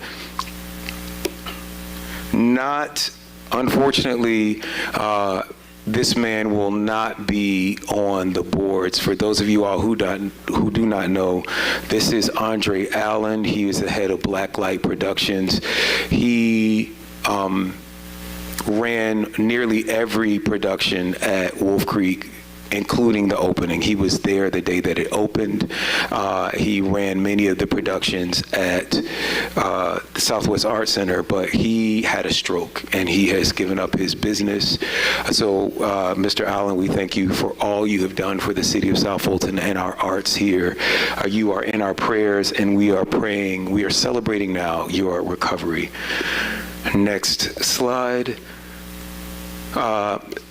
We have, as always, First Dog will be hosting his monthly Park and Pause discussion. We'll be doing history trivia. Hit next. You can always follow he and I on Instagram and TikTok. He has his own Instagram and TikTok. You can see it there, COSF, First Dog. I want to now give a shout out to a couple of incredible South Fulton residents who did some incredible things this month. Next, I'm going to start with Banneker High School graduate and District 2 resident Chris Bridges. Those of you all may know him as Luda, who rocked the house. Next, the incredible Super Bowl show. I don't know. I didn't care about the teams. I was here for this show, and it was everything that it needed to be. So thank you for representing South Fulton and Atlanta and making us proud. Next slide, please. And the other resident that I want to shout out, so some of you know, we'll be talking about it in the newsletter, but I was invited on a week-long trip to Columbia. It was Columbia, the country. It was a cultural and economic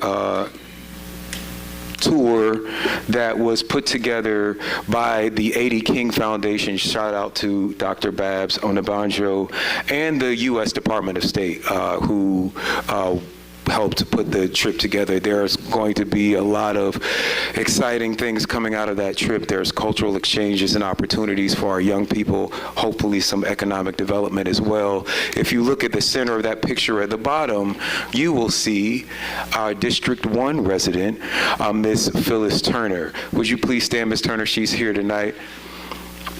We just wanted to acknowledge you. She's doing great work in urban agriculture, and we have some great things coming in that as well. All right, next slide.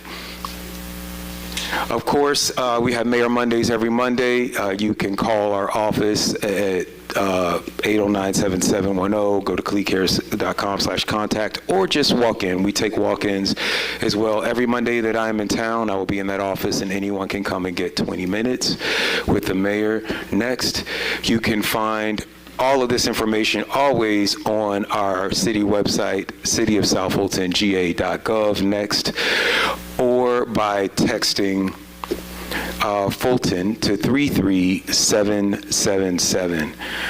Next, I want to wish Happy Valentine's Day to the entire city, but most especially to these 7 women on council and our city manager. You guys can come on. You all have taught me the meaning of 1 Corinthians 13, love. For those of you who don't, love is patient, love is kind, it does not boast, it is not proud, it is not rude, it is not self-seeking, it is not easily angered, it keeps no record of wrongs, it does not delight in evil, it rejoices with the truth, it always protects, always trusts, always hopes, always preserves. Love never fails. I want to thank each of you from the bottom of my heart. You all have made me not only a better man, you've made me a better mayor. Happy Valentine's Day. All right, Mr. Clerk. I didn't get any flowers. Just saying. I didn't get any chocolate. Next item. You're welcome. That's to both of the men on council because he brought us chocolate too, so thank you.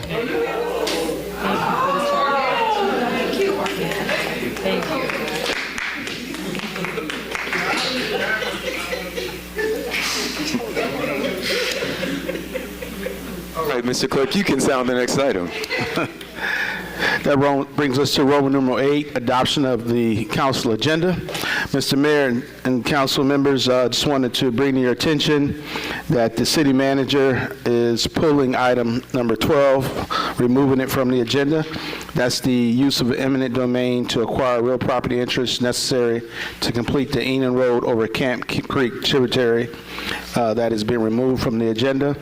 And being requested to add to the agenda is a council board appointment for the Code Enforcement Board. Jacqueline Shawwell, representing District 1, at recommendation is coming from Councilmember Rao. And the second board appointment is for Ms. Eleanor Ross, District 5 appointment to the Public Arts Commission. All right, I will entertain a motion to adopt the agenda as amended. I move that we adopt the agenda for February 14, 2024. Tuesday. February 13th. Oh, I'm sorry. February 13, 2024, Tuesday, as amended. Second. All right, any discussion? Seeing and hearing none, I'll take that vote by show of hands. The motion was approved 6-0. All right, please sound the next item. Brings us to the consent agenda. All right, I'll entertain a motion.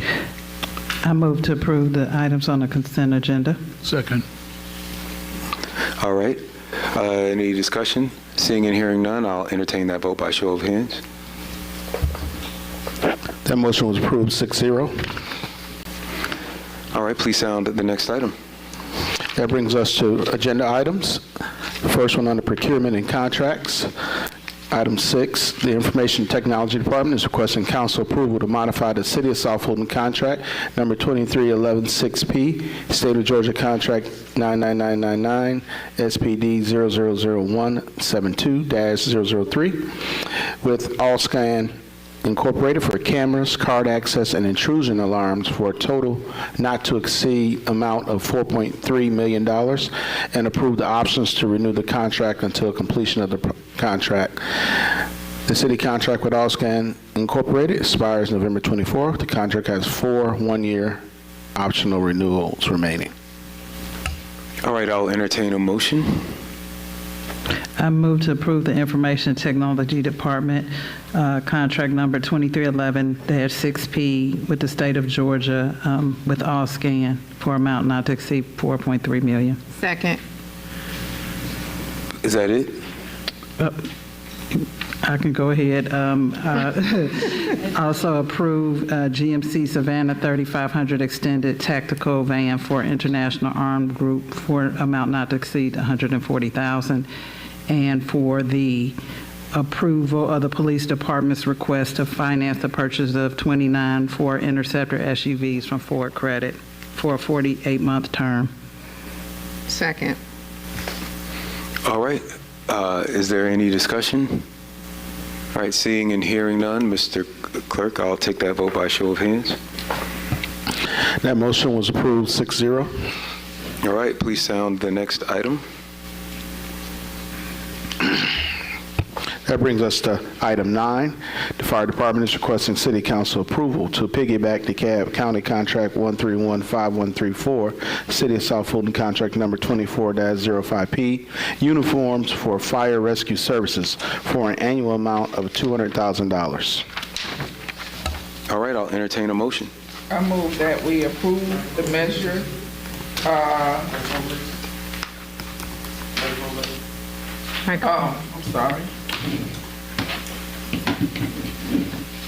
I move that we approve the measure contract 1315134 as read, as well as the Public Works Department requests City Council approval to award a fixed contract ITB number 2333 Luckstone for standby crushed stone for $203,425, as well as the Public Works ITB fixed contract and renewals ITB 2385 for Fairburn Road Improvement Project Phase 2 to SD&C Incorporated in the amount of $8.454703.64 million plus contingency of $750,000 for a total of $9.204,703.64 million, as well as Public Works eminent domain. We're not. I think that Okay, that's it. Those, right. Just those measures. Second. All right, it has been moved and seconded. Is there any discussion on those items? All right, seeing and hearing none, I'll take that vote by a show of hands. I record that vote approved 6-0. All right. And just to be clear, did we remove 12 and 13 or just 12? Only 12. Okay. All right, I'll please sound the next item. That brings us to Public Works eminent domain actions. Number 13, a resolution to authorize the use of eminent domain to acquire real property interests necessary to complete the Butner Road at Cramp Creek Parkway intersection improvements, OSI 601 Parcel 3, to authorize the City of South Fulton, Georgia to condemn said property interests where necessary. Fair market value has been established at $800. This is located in District 2. All right, I'll entertain a motion. I'd like to make a motion to approve. Second. Yeah, just All right. this one, and y'all do the rest of them. All right. It's been properly moved and seconded. Any discussion? Seeing and hearing none, I'll take that vote by a show of hands. I record that vote as unanimous, 6-0 approved. All right, please sound the next item. That brings us to item 14, a resolution to authorize the use of eminent domain to acquire real property interests necessary to complete the Old Fairburn Road at Union Road intersection improvements, project OSI 613, Parcel 2, to authorize the City of South Fulton, Georgia to condemn said property interests where necessary. The fair market value has been established at $11,600. This is located in District 3. All right, I'll entertain a motion. I move that we approve this measure as read, as well as a resolution to authorize the use of eminent domain to acquire real property interests necessary to complete the Old Fairburn Road at Union Intersection Improvements Project OSI 613 Parcel 7, to authorize the City of South Fulton to condemn said property interests where necessary at the fair market value established at $27,000, as well as a resolution to authorize the U.S. eminent domain to acquire real property interests necessary to complete the Stonewall Tail Road and Union Road intersection improvements, OSI 615 Parcel 15 and 17, to authorize the City of South Fulton to condemn said property interests where necessary for market value established at $2,000, as well as a resolution to authorize the use of eminent domain to acquire real property interest necessary to complete the Welcome All at Gillette Road intersection, OSI 617, Parcel 2, to authorize the City of South Fulton, Georgia, to condemn said property interest where necessary, fair market value established at $34,900. Second. All right, it's been moved and seconded. Any discussion? Yes, one question. The chair recognizes District 3 Councilwoman Willis. Okay, Mrs. Subadan. So once these properties, we are acquiring these properties through eminent domain, correct? So once these transactions are complete, how long will it take us to move forward with these roundabout projects? Do you know? So we're on several of these projects, we're in design. And so we're in the final stages. I do have a supporting document for this that I can email to everyone after this. Okay. And so when it goes to design phase, what happens? Then construction? Then we're ready to go out to bid. Okay, out to bid. Okay, all right. So we're looking at these projects probably going into construction. This is March, this is February, probably sometime this summer, going through the bid process and everything. It takes about, the bid process is about 30 days. Let me get back to you on each project to see where we are. Okay, I will. Thank you. I'll take offline. All right, the chair recognizes District 1 Councilwoman. I just want to make sure, I heard, did you say 11,600? What number are you talking? The first one, I don't know that I heard that number. I just want to verify. The clerk read the first one, and I said... As read, yes. As read. Right. Okay, I just wanted to make sure I didn't hear the amount. Yeah, the clerk read the first one. All right. Any further questions? No. All right, seeing and hearing none, let's take this vote by a show of hands. All right. Councilman Sebastian, you voting on that one? Okay. So I record that vote as unanimous. It's approved 6-0. All right, please sound the next item. That brings us to item 18, Parks and Recreation. Request council approval to enter into an annual memorandum of understanding agreements with the following organizations for cultural and recreation services: Four Colors Mastinos, Atlanta Pink Sox, Champions Football Academy, Divine Nine, Young Gifted Techie, Every Girl Shines, Little Peaches Kickball League, It's Electric, LLC, Old National Youth Athletic Association, Sandtown Park, doing business as South Fulton Athletic Association, Legacy Leadership Academy, Marquise Grissom Baseball Association, and Vondex Construction Enterprises, LLC. All right, I'll entertain a motion. I move to approve the annual memorandums of understanding agreements with the organizations as read, as well as to approve the city manager for 4 additional positions for IT, funding not to exceed $500,000 for cybersecurity. Second. Discussion. All right, it's been properly moved and seconded. Is there a discussion? The chair recognizes District 3 Councilwoman Willis. Yes, city manager, several of these organizations partner with our city, but they don't put out schedules of what their activities are, what they're doing. Hence, a lot of our residents don't think we have football programs, don't think we have sports programs in our city. Can you please get with the director and make it a requirement or a policy, or if we need to do legislation, that these organizations that partner with our city must put out some type of schedule of activities, and this stuff is updated on our website, so that we can ensure that our residents who live in our city have an opportunity to register and participate in these programs. Yes, I'll do that. All right, thank you. Awesome. The chair recognizes District 4 Councilman Sebastian. Thank you, Mr. Mayor. I also think that it'll be a good idea to put out where around the cities these activities are taking place. one of the things that I know if I visit some of the parks, there's nothing in the park that says what happens at the park at all. And so even, having a small notice board or something in some of these parks that at least users of the parks can see when we put things out, that probably would help as well. So I want to recommend that we figure out how to expose all of these to residents, where these things are happening, and at least maybe even put something at the parks. That's my recommendation. Thank you.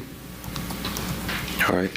Thank you all for your comments. And I do want to thank all of these organizations, old and new, for really supplementing the programming that we have. There are so many incredible organizers and nonprofits that want to do business with our city. I want to thank our city manager and our parks director, Mr. Turner, for making sure that everybody gets their paperwork right, so that we can do things in decency and order. And thank you all for all you do. And with that, I will, seeing no further discussion, I will take this vote by show of hands. Record that vote is unanimous. It was approved 6-0. All right. Please sound the last item. Last item is request council approval of citywide events February through May 2024. The list was included in the agenda package and includes 6 events. Okay, it is included in the agenda package. I can read them if you like. Yes, please. Okay. First event is the Resident Resource Festival and Easter Extravaganza, scheduled for March 30th, 2024 at Burdett Park in District 5. Originators Parks and Recreation. Also, Spring into Elegance Block Party and Career Fair on April 6, 2024 in Burdett Park, Parks and Recreation in District 5. Plant a tea rose bush or pink Corinthian tree, celebrating the City of South Fulton's official flowering tree. This is scheduled for April 20th, 2024, 1 p.m. to 4 p.m. at Sandtown Park, District 1. Couture and Compassion on May 10th, 2024 at Southwest Arts Center. And is that District 2 or 1? It's District 2. But it's in District 1. Oh, okay. District 2. Bells and Rhythms Revealed, a fusion of jazz, R&B, and spoken word and art exhibition on May 24, 2024, 6 p.m. to 9 p.m. at Burdett Park, Parks and Recreation, District 5. And Walgreens immunization event on February 24, 2024 and March 9, 2024. Welcome All Park and other locations, and it's located in District 3. All right, for those of you all who are following along on the packets, that is the last page that we are reading from. The chair recognizes District 3 Councilwoman Willis. So I haven't had an opportunity to put all my events on a calendar because we are meeting with some of the organizations and planning it, and so we don't have the dates for some things until after we plan them. So I'll be updating the calendar, but I am working hard to try to transition a lot of my events that are big over to the new event planner that you have that you have hired to make them pretty much citywide events, because they have grown, a lot of them. And so the next meeting I should have the calendar updated. I'm down. I don't have anybody, so I'm trying to do the best I can. But I'll make sure I have all my stuff on the calendar through May. We meet again on the 27th, Mayor? Is Yes. that when it? Okay, so I'll bring it on the 27th. Thank you. All right. I heard that people were in the queue. I'm not sure if everybody switched over. In my queue, I only see Councilwoman Pritchett. I do see the hand, so we're going to come to the hands. I have the wrong queue. All right. So, Councilman Sebastian. Thank you, Mayor. Just as a point of clarification, I submitted my list of my major events for the entire year in January. I just want to make sure those were approved because I see some are not on this list, even though it's the same time period. So I want to make sure that we are aware of that. So in the budget, all of your major events were approved in the budget. So if you remember, we had a list of signature events that were spread citywide. So those do not have to come back for a subsequent approval. They are already approved. Okay. So, but they are showing up on the calendar. Okay, just want to make sure. Thank you. All right, the chair recognizes Councilwoman Bell. Thank you, Mayor. Not sure if you all received the information. Councilwoman Gumbs and I will be sponsoring, in addition to Kendall Ray for the Earth Day event on Saturday, April the 20th, 2024. I think it may already be on the. I think that was a signature event. Okay, it is a city Earth event. Day? Yes, for Earth Day. We will go back and resend the list to everyone. Okay. And just want to thank Parks and Recreation directors for the events, and thank you for them being added, Mr. Turner and Mr. Jordan. The chair recognizes District 1, Dr. Rowe. I just wanted, given that, I want to keep my Earth Day event maybe between the 20th and 21st, just so we can not clash. So I wanted to approve, but I want to coordinate that. And last but not least, and this is a question for the city manager, I had town halls, and I know we get a certain amount. I'm waiting, and I can wait till the next meeting. I'm fine with that. I had made the request for certain department heads to participate in my next town hall. Yeah. Do I need to put that on this? I think all of them responded that they were available. Is it virtual? No, it's in person. It's in person, but you didn't tell me yet, so I just wasn't clear. Oh, my apologies. Okay. Do you want me to wait, or I can wait till the next meeting? It's in April? No, it's in March. Oh, let's go ahead and add it on. Okay, March 16th, 6 to 8 p.m. March 13th, I'm sorry, 6 to 8 p.m. The D1 Town Hall. All right, I'm coming to you, Councilman Willis, but I would ask if at all possible, and it's not a burden, I think it would actually be helpful to all of us. In your monthly reports, we had this master list of all of the events. As we add new events, is there a way to just update that master list so every month we can see all of the events? And then, I mean, just, that way we can see all the dates that they're falling, so as people are considering new events, they'll see the dates that have already been taken. When we're approving events, that people will see, like, the events that we've already approved, so we can just see that whole list. Yeah, they're on the calendar, which Okay. is on the website. If I put it in my report, I'd have to do a QR code because it changes every other day. Okay. We'll keep checking the website then. Thank you so much. The chair recognizes Councilwoman Willis.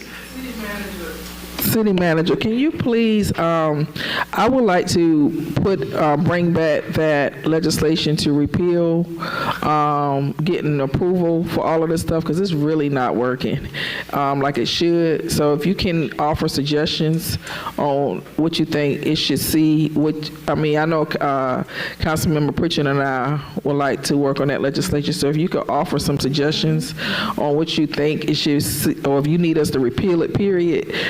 Because I do think we should coordinate, and I do think we should, work well with each other to make sure that we're not over, having staff run here and there. But for stuff like town hall meetings and stuff, and like we had a opportunity to partner with Walgreens, and it's just not working like it should. I understand the intent, but it's not working like it should. So if you could just offer us some suggestions, we would like to bring that back at the next council meeting to repeal it or modify it or do whatever we need to do with it. Okay. Thank you. Amendments. All right, seeing and hearing no further questions, I'll entertain a vote by show of hands. To approve. That motion was approved 6-0 as amended. The original items plus the 4 items mentioned. All right, we are 30 minutes ahead of schedule. I will entertain a motion to go into executive session or adjourn. I move to adjourn. All right, it's been properly moved and seconded. We have made history again this Black History Month. I believe this is the shortest meeting of my administration. Let's take that vote by a show of hands. I record that as unanimous, approved 6-0. Good night, everyone. We are recessed I at guess that reached 7:57 p.m. More meetings like these.